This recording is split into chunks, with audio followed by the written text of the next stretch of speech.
예, 아까 점심을 먹고 이렇게 설교 준비를 웬만큼 마쳐 놓았습니다. 그리고 거울에 비친 이제 제 모습을 보는데 너무 칙칙한 거예요. 그러니까 얼굴도 새까맣고 이렇게 눈 밑도 퀭하고 이래서 제가 그 옷이 곧 날개라는 말에 좀 의지하여서 부랴부랴 조금 밝은 옷을 입었습니다.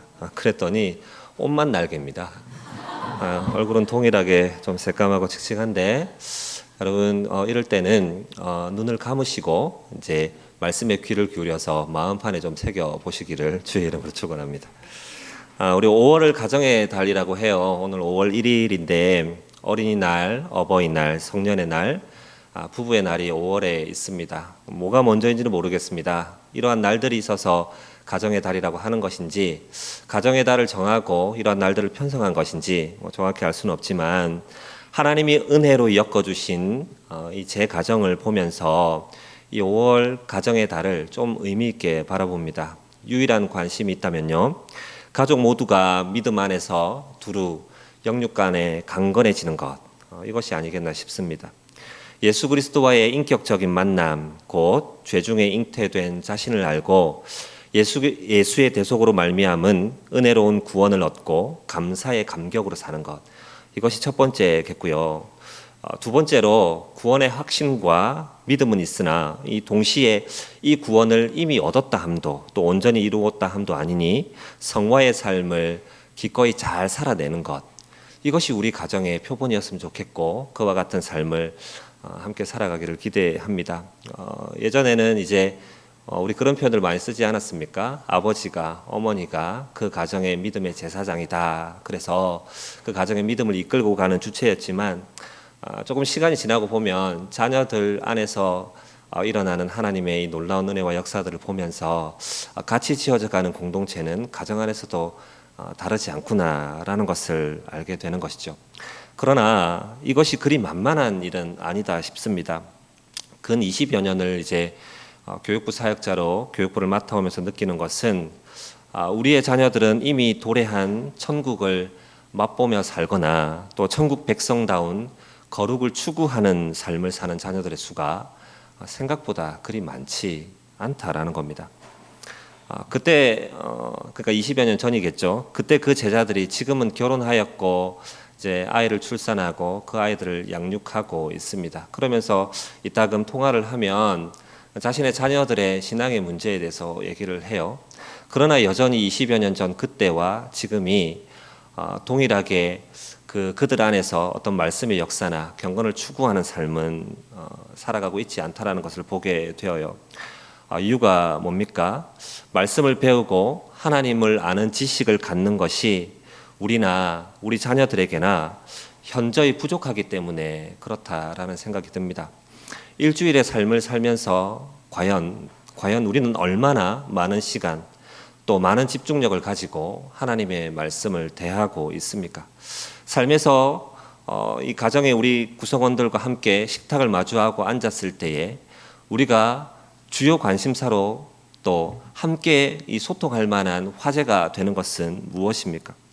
구원 얻은 신자의 평생의 삶은 곧 거룩을 쫓는 삶, 곧 성화일지인데 이를 가능하게 하는 은혜의 방편이 말씀임에도 불구하고 우리가 그 말씀을 멀리하고 있다는 것은 달리 말해서 성화를 추구하고 있지 않다는 것을 반증하지 않겠습니까?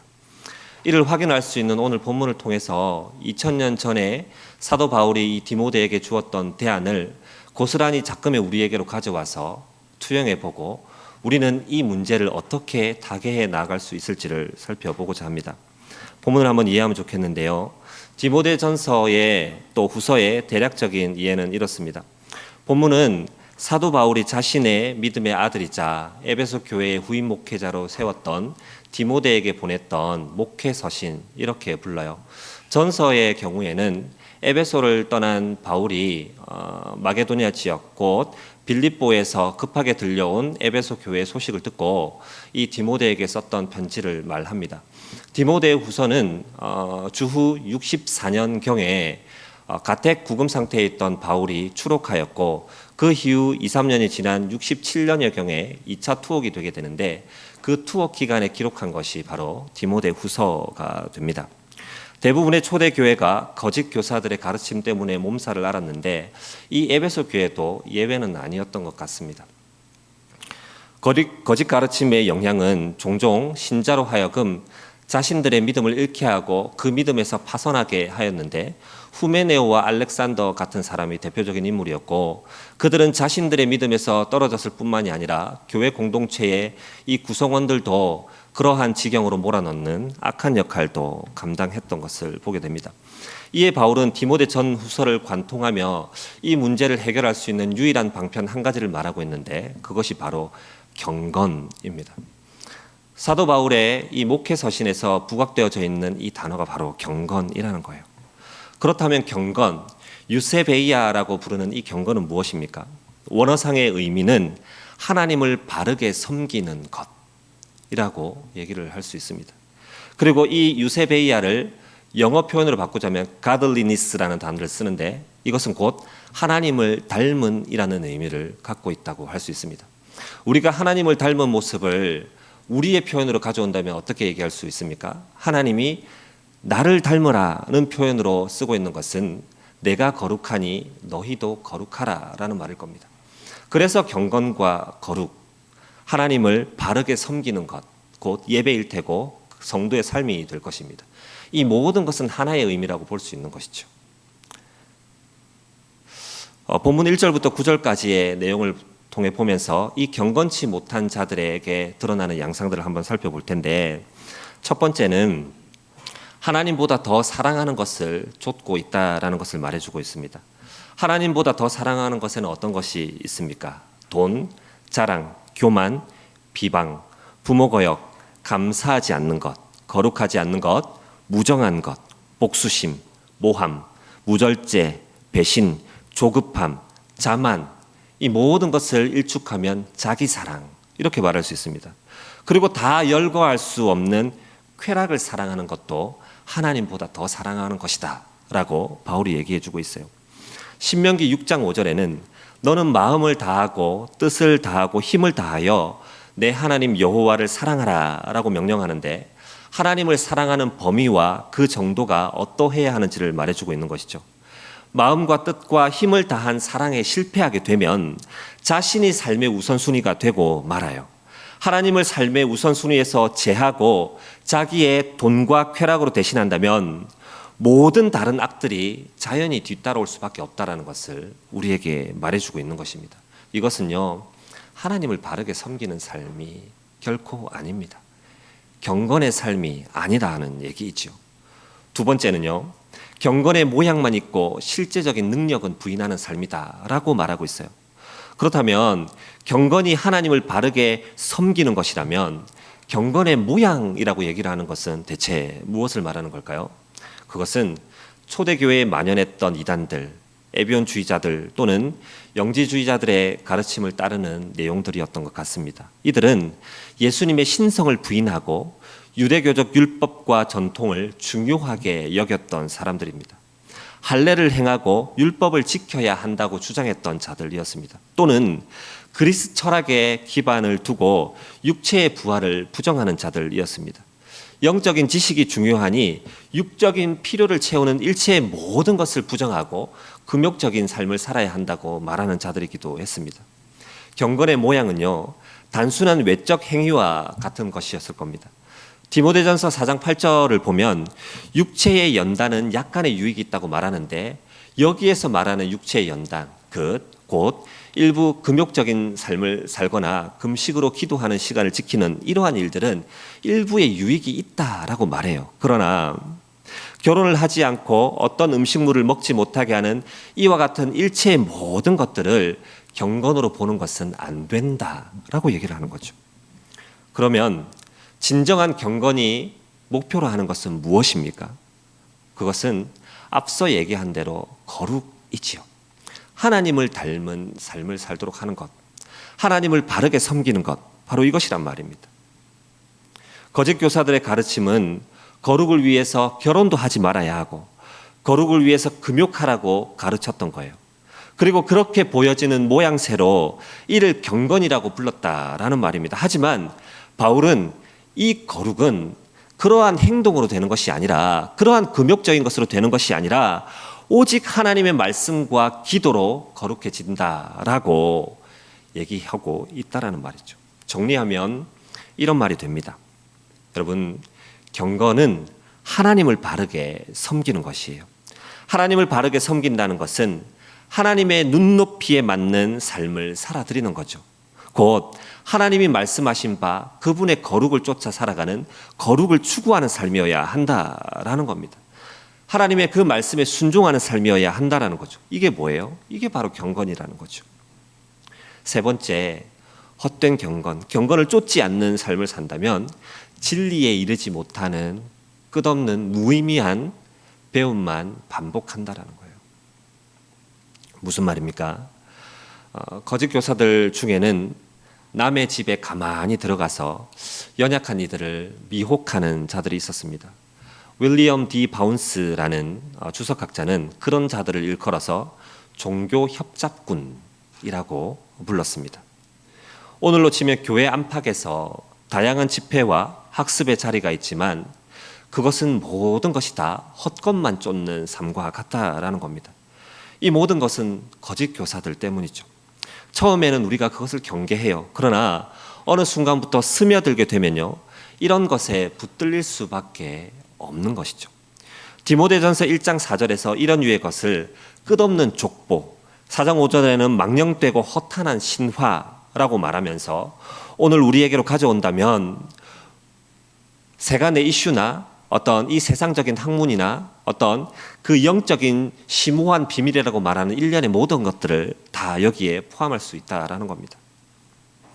10절에서 12절을 보면 바울이 그간 당하였던 박해와 고난이 그간 추구하였던 경건 때문이라는 것을 우리에게 알려주고 있습니다. 무슨 말입니까? 앞서 얘기한 이 세 가지의 경건과 배치되는 것들을 반대로 하여서 우리가 경건을 쫓는 삶을 산다면 우리에게도 도래할 수밖에 없는 것은 박해와 고난의 삶이 될 수밖에 없다라는 거죠. 세상의 질서와 타협하지 않기 때문에 그렇습니다. 하나님이 기뻐하실 만한, 하나님을 바르게 섬기는 삶을 살기 때문에 그러한 것입니다. 여러분, 그리스도인으로서 작금의 세상을 살아가면서 오히려 우리의 성도된 삶을 칭찬하는 이들이 있다면, 바르게 된 성도의 삶을 사는 것을 잘하고 있다라고 얘기하는 것이 있다면 과연 우리가 옳은 경건을 쫓는 것인지 돌아봐야 한다라는 거예요. 그러면서 13절에 이르러서는 바울이 이와 같은 얘기를 하고 있어요. 이 악한 사람들, 이 속이는 자들, 경건을 쫓지 않는 거짓 교사들, 그들은 지금도 서로 싸우고 있고 우리를 미혹하여 넘어뜨리려고 한다라는 것을 말해주고 있습니다. 그렇다면 여러분, 이러한 상황 가운데 우리가 대안으로 붙잡아야 할 것은 무엇입니까? 본문이 우리에게 제시하는 대안은 무엇이죠? 드디어 3장 14절부터 16절 이 말씀에 이르러 밝혀주고 있는데요. 같이 한번 읽어주시면 좋겠습니다. 14절부터 17절 말씀까지를 같이 보겠습니다. 시작. 그러나 너는 배우고 확신한 일에 거하라. 너는 내가 누구에게서 배운 것을 알며 또 어려서부터 성경을 알았나니 성경은 능히 너로 하여금 그리스도 예수 안에 있는 믿음으로 말미암아 구원에 이르는 지혜가 있게 하느니라. 모든 성경은 하나님의 감동으로 된 것으로 교훈과 책망과 바르게 함과 의로 교육하기에 유익하니 이는 하나님의 사람으로 온전하게 하며 모든 선한 일을 행할 능력을 갖추게 하려 함이라. 아멘.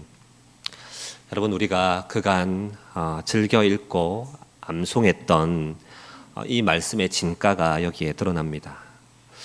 우리의 경건을 위한 표준이 무엇이냐라고 묻는다면 진리를 아는 지식이다 라고 얘기할 수 있어요.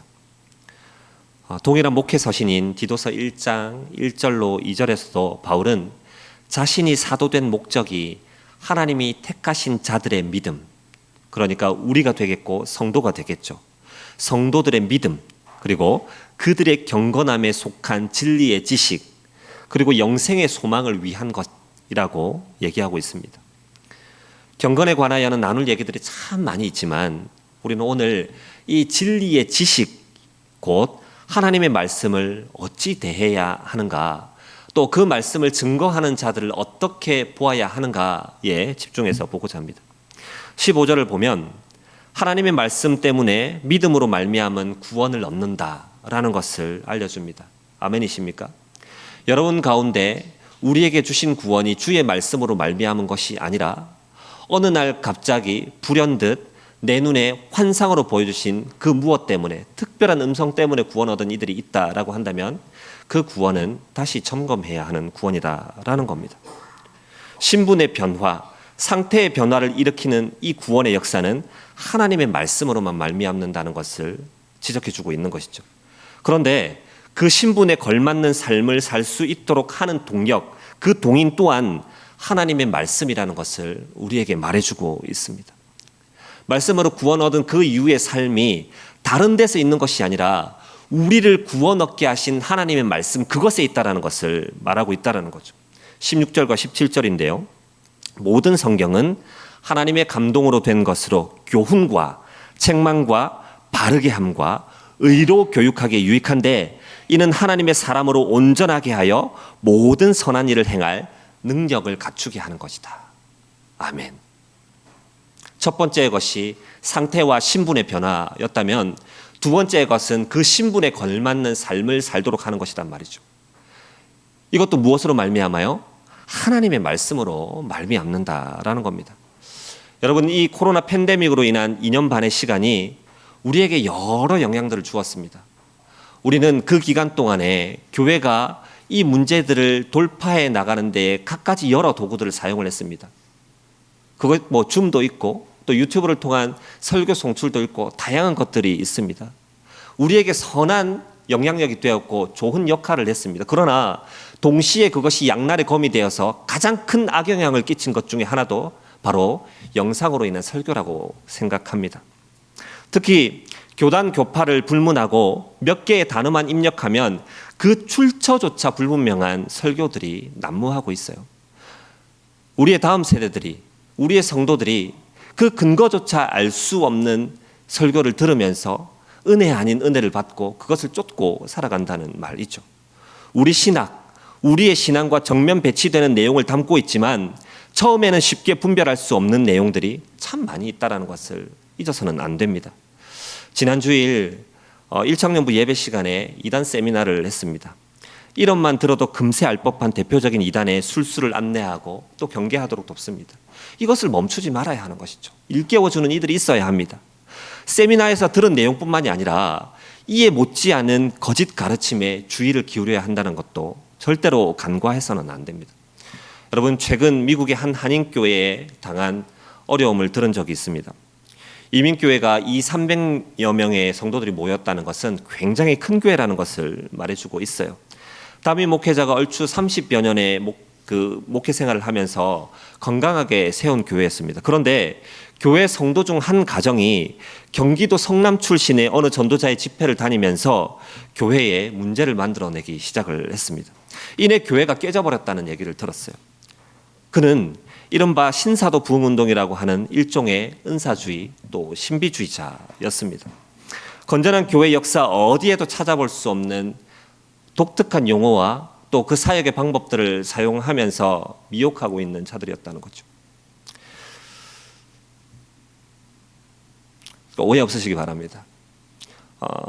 경계할 몇몇의 단어들이 있다면 여러분, 돌파 기도라는 단어를 쓴다든지 파수꾼 기도라는 단어를 쓴다든지 지역 귀신론을 뿌리로 하여서 곳곳에 다 영이라는 이름을 붙여서 잠자는 영, 게으름의 영, 분노의 영, 음란의 영, 질투의 영, 성경 어디에서도 찾아볼 수 없는 단어들을 사용하고 있다면 10중 8구 경계해야 될 대상이라는 것을 여러분 잊어서는 안 됩니다. 뿐만 아니라 한국 교회 일각에는 중세 수도원적 영성 개념을 도입해서 주관적 체험에 초점을 두기도 합니다.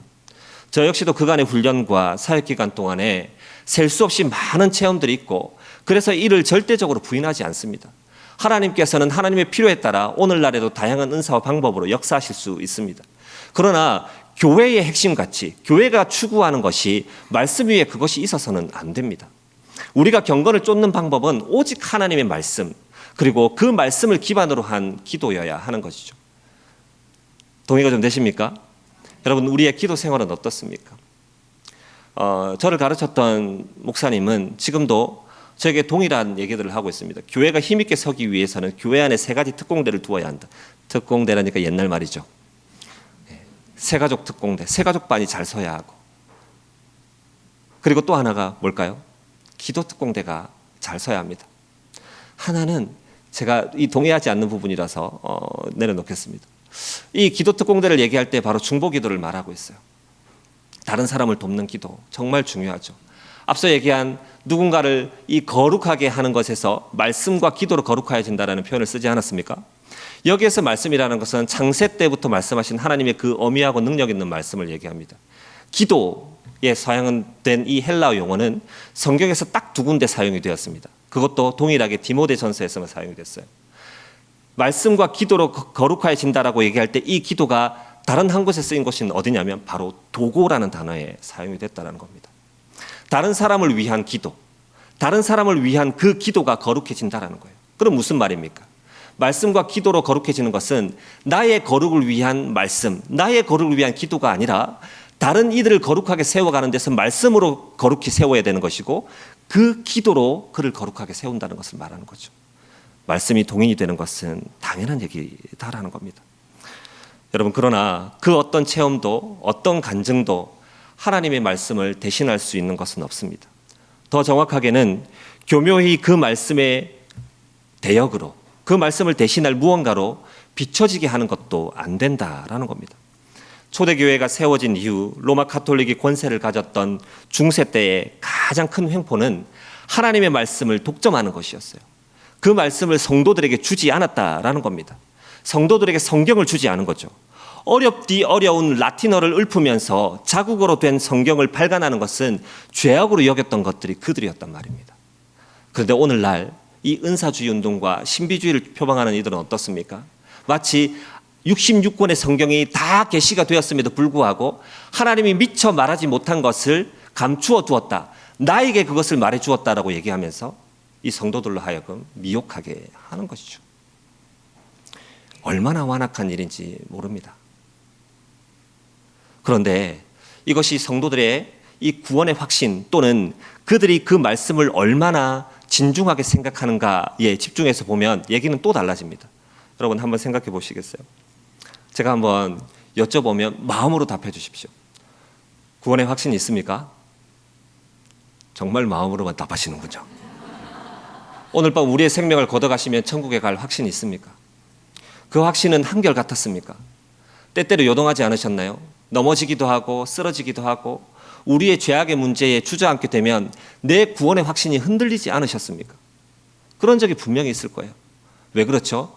원래 우리의 믿음은 아슬아슬하기 때문에 그렇습니다. 그러나 성도의 견인이 말하는 것은 뭐예요? 우리의 믿음이 때마다 흔들리고 요동하지만 마침내 그 구원을 이룬다라는 분명한 고백이 우리 신앙이라는 말이에요. 그런데 우리가 우리의 구원의 확신이 없는 것, 곧 주의 이 변치 않는 언약의 말씀을 근거로 한 구원의 확신이 없으면 내 구원의 확신을 어디서 찾으려고 하는 줄 아십니까? 내 삶에서 드러나는 영적인 체험, 놀라운 간증, 꿈에서 보여지는 것, 눈으로 보는 것, 귀로 듣는 것, 이러한 역사들을 일으키는 분이 하나님이라면, 내가 이러한 것들을 경험한다면 내가 이 말씀에 근거한 구원의 확신이 아니더라도 내가 하나님께 구원받은 자일 거야 라고 생각하는 거죠. 이것을 교묘하게 사용하는 것이 이 신비주의자들의 행위라는 사실입니다. 그런 이들은 하나님이 자신에게 계시하셨다는 말을 사용하면서 자신의 생각에 하나님의 말씀이라는 것을 서슴지 않고 덧붙입니다. 너무나도 유명한 변 아무개 목사는 하나님께 직접 듣지 않는 것은 설교하지 않는다라고까지 말하고 있어요. 거룩하게 하는 것은 말씀으로 말미암아요. 말씀은 성령의 감동으로 기록된 하나님의 말씀, 곧 성경을 일컫는 것이죠. 성령이 곧 저자이고 성경을 읽는 자는 원저자인 이 성령의 조명함으로만 말씀을 대해야 하는 것입니다.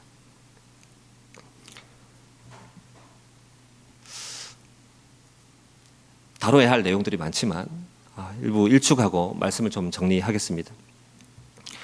여러분, 바울이 디모데에게 말하는 경건의 기둥은 말씀이었어요. 배우고 확신한 일에 거하라라고 말합니다.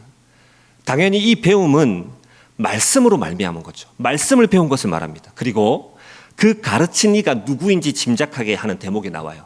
너는 내가 누구에게서 배웠는지를 안다라고 말해요. 누굽니까? 누구죠? 어머니 유니게와 할머니 로이스일 겁니다. 또는 바울과 디모데의 관계를 보았을 때 바울이라고도 볼 수 있을 겁니다. 그래서 자녀들을 경건으로 이끌 수 있는 이 말씀 가르칠 책임이 누구에게 있어요? 부모에게 있다는 거예요. 영적인 자녀를 키우고 세우는 것이 누구에게 있어요? 교사에게 있다는 겁니다. 순장에게 있다는 거예요. 이 말씀은 성령의 감동으로 된 것이라고 말해줘요. 그러면 이 성경을 읽는 우리에게 필요한 것이 뭐예요? 바로 성령의 조명이다라는 것을 얘기하고 있죠. 주일 예배에 오시면 한 주간 만에, 일주일 만에 만난 이 반가운 얼굴들을 보면서 얼마나 하실 말씀이 많습니까? 또 축구 경기, 드라마 얘기, 할 얘기들이 얼마나 많습니까? 그러나 그렇게 만나 좋으시겠지만, 반가우시겠지만 우리가 그 시간에 해야 될 가장 우선의 것은 말씀 전할 설교자를 위해서, 또 자기 자신의 심령에 성령께서 조명하시기를 기대하며 기도해야 하는 겁니다. 사랑하는 성도 여러분, 개혁주의 신앙, 이 프로테스탄트 신앙은 저항의 신앙이에요. 여러분, 계시됐고 완성된 하나님의 말씀을 떠나 한 개인의 언사나 우리가 유튜브 곳곳을 드나들면서 짤막하게 단편으로 접하는 어떠한 것이 우리의 심금을 울리는 말씀이다 해서 함부로 받아서는 안 돼요. 주일 강단에서 선포되는 말씀을 사모하시기 바랍니다. 그리고 그 강단에서 선포되는 말씀이 하나님께서 조명하시고 분명하게 우리 교회를 향하여 주시는 말씀이 되도록 기도하는 삶이 우리의 삶이 되어야 할 것입니다. 유튜브 곳곳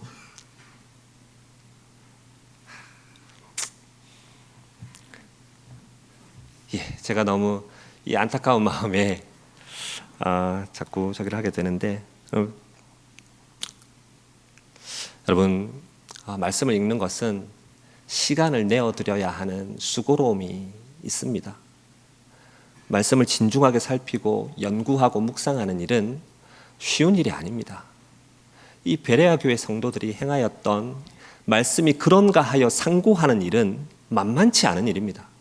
그 말씀을 읽고 삶으로 살아내어보고 그런가 하여 돌아보는 것은 신자가 행해야 할 마땅한 책무입니다. 그런데 이것을 잃어버렸다는 것은 개혁교회가 아니라는 거예요. 이것을 놓치고 있다는 것은 성도의 마땅한 책무를 다하고 있지 않다라는 것입니다. 쉽게 접할 수 있는 유튜브의 그 모든 것에 마음을 뺏기지 마시고 시간을 내어 성경이 너덜너덜해질 때까지 읽어낼 수 있는 저와 여러분이 되기를 주의 이름으로 축원합니다.